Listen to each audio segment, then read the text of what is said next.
4 parties. D'abord les notions de preparedness, maladie émergente, zoonose et fiction. Après, on verra comment donc résister au sida en comptant les aventures d'Araignée la rusée. Comprendre, en 3e partie, l'ampleur d'Ebola, en relatant la vengeance de la chauve-souris. Et enfin, on finira sur quelques éléments sur l'imaginaire donc des maladies infectieuses, les notions de tricksters et chasse au virus. Donc, en matière de sida, hier ou presque, comme Ebola aujourd'hui, une même constatation, à savoir que les sciences sociales sont mobilisées pour rendre compte à leur façon spécifique de ces maladies émergentes, de ces épidémies se transformant en pandémie. Et du sida à Ebola, on cherche l'origine de ces mots. Donc les scientifiques s'interrogent et les populations donc elles-mêmes évoquent des étiologies qui rendent compte du sens du mal en imaginant parfois des suites apocalyptiques, pandémie oblige. Donc autrement dit, du sida à Ebola, une semblable salve d'interrogations avec un statut quelque peu différent accordé aux représentations, rumeurs, scénarios catastrophes et autres fictions ténébreuses où il est autant question de patient zéro que de Black Swan et de Perfect Storm, donc scénario du pire. Bien, maintenant je vais reprendre ces notions de preparedness, maladie émergente, zoonose et fiction. Et Muriel Figuier, dans un ouvrage venant de paraître sur l'émergence des maladies infectieuses, risques et enjeux de société, qu'elle vient de co-éditer avec Serge Morand, insiste sur cette approche intersectorielle. Et ce d'autant que 60% des maladies infectieuses émergentes sont des zoonoses. Et 70% de ces zoonoses ont pour origine la faune sauvage.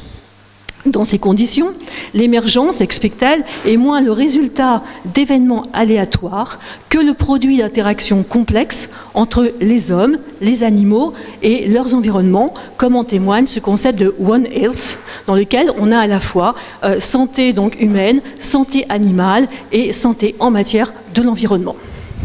Donc c'est dans ce cadre élargi du One Health que cet autre concept de preparedness est omniprésent dans les travaux d'aujourd'hui sur Ebola. Or pour Frédéric Keck, avec lequel j'ai travaillé l'année passée dans le cadre d'une délégation auprès du LAS, eh bien pour Frédéric Keck, il s'agit ici de l'étude de la rationalité des risques qui intègre la fiction au cœur même de son fonctionnement. Donc, en d'autres mots, explique Keck, l'imaginaire des maladies infectieuses émergentes se constitue à travers des photographies, des romans, des films ou des scénarios basés sur la perception d'une catastrophe encore invisible. Donc, à l'anthropologue d'étudier les modalités d'entrée de la fiction dans la gestion des maladies infectieuses. Donc il s'agit donc de montrer comment la mise en récit est intégrée dans les techniques de gestion sanitaire et participe de son efficacité. Alors dans un ouvrage précédent, Résister au sida, j'avais justement évoqué ces questions, mais pas avec ce type de vocabulaire, en comptant les aventures d'Araignée la rusée. Parce que c'est exactement ce qui s'est passé au premier temps du sida en pays lobby burkinabé. En lobiri, la langue des lobbies, sida veut dire araignée. Et la maladie, pensait-on, venait de l'araignée, notamment des grosses araignées que l'on trouve dans les forêts de Côte d'Ivoire. Et les conteurs, lors des séances de théâtre forum dans la lutte contre le sida, prenaient soin de raconter les aventures de cette araignée qui va et vient, de la brousse au village, que l'on tue et qui ne cesse de réapparaître, à l'instar de ce sida, avant que les traitements n'arrivent à en stopper les allées et venues mortifères. Donc à ce moment-là, on ne parlait pas de preparedness, mais bien de prévention. Et il fallait répandre la véritable parole préventive, mais au village, on savait qu'elle ne pouvait être audible qu'en l'intégrant dans un univers fictionnel. Et c'est d'abord en puisant dans l'univers des contes et des mythes que la diffusion d'une autre parole de nature médicale pouvait être reçue. Alors Jean-Pierre Dozon a parlé des limites dans un ouvrage absolument passionnant sur la prévention. Jean-Pierre Dozon a parlé des limites d'une organisation rationnelle de la prévention. Et que j'illustre ici par ce très bref rappel des aventures de l'araignée sida des lobbies du Burkina.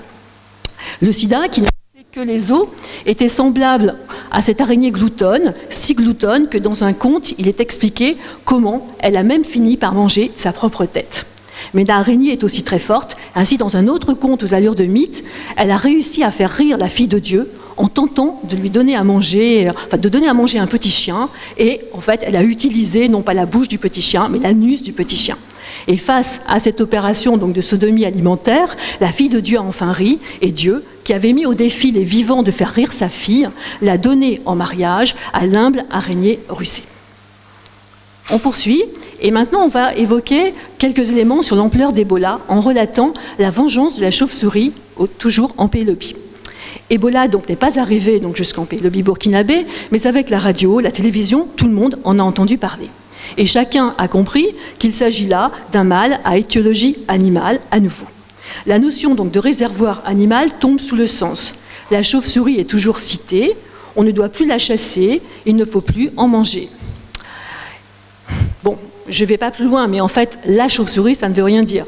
Il y a plusieurs types de chauves-souris, et il y a effectivement des chauves-souris que l'on mange, et puis il y a d'autres petites chauves-souris, les insectivores, qui sont très très présentes dans les chambres des esprits, et que l'on ne mange évidemment pas, mais qui, elles, par contre, mangent les maux que l'on a, puisqu'on balaie le corps des personnes malades avec ces petites chauves-souris insectivores. Bon, mais je n'évoque pas ici ces éléments. Bien, mais en revanche, on se souvient donc des aventures de la chauve-souris au temps lointain.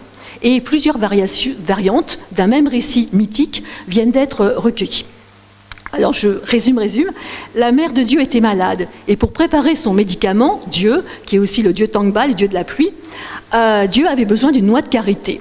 Et il s'adressa donc pour ce faire à chauve-souris. La mère de Dieu fut sauvée grâce à la noix de karité apportée par la chauve-souris.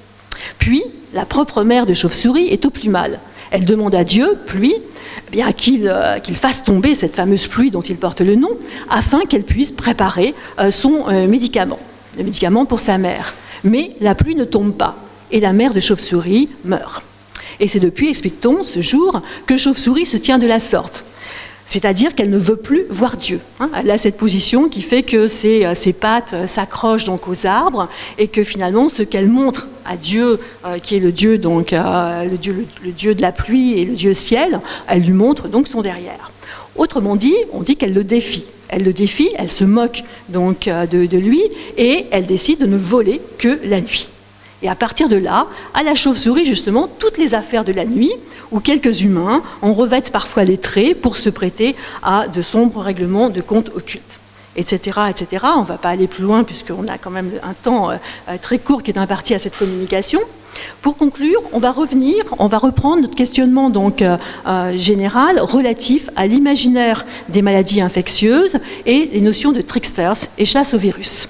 Alors Keck encore souligne que dans l'imaginaire des maladies infectieuses, les scénarios doivent montrer que les signes de la catastrophe sont déjà visibles à travers des êtres situés aux frontières du monde social, patient zéro et réservoirs animaux. Or, parmi ces réservoirs animaux, l'araignée du sida sur un mode fantasmatique, mais on a aussi deux autres animaux dont je ne parlerai pas. Donc l'araignée du sida et la chauve-souris d'Ebola sont des figures de tricksters extraordinairement donc signifiantes. Autrement dit, l'une et l'autre défient toutes les classifications.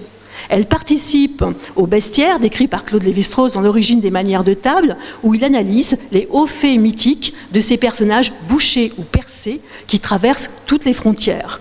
Alors la chauve-souris, même dans le folklore européen, c'est l'animal qu'on ne peut pas classer. Il a des petits, la chauve-souris allaite ses petits, mais en même temps vole, donc c'est pas un mammifère, c'est pas un oiseau, on ne sait pas ce que c'est. Donc c'est véritablement cet animal qui passe les frontières, donc ce qu'on appelle donc un fameux tricksters. Et en plus, dans notre folklore, c'est finalement des souris, un petit peu compliqué, c'est en fait à la base une hirondelle, une souris qui a des petits, voilà, et puis il y a une hirondelle qui vient, qui l'aide un peu, et puis finalement arrivent ces espèces d'animaux bizarres qui ne sont ni des hirondelles ni des souris, et du coup il y a une honte absolue, et c'est fini, les chauves-souris vont se cacher et elles n'apparaissent plus, quoi. Bon, je ne poursuis pas, mais il y a quelque chose quand même qui est très très important, qui fait que quand on évoque effectivement la figure de la chauve-souris et Ebola, il y a vraiment un bestiaire absolument fabuleux à investiguer.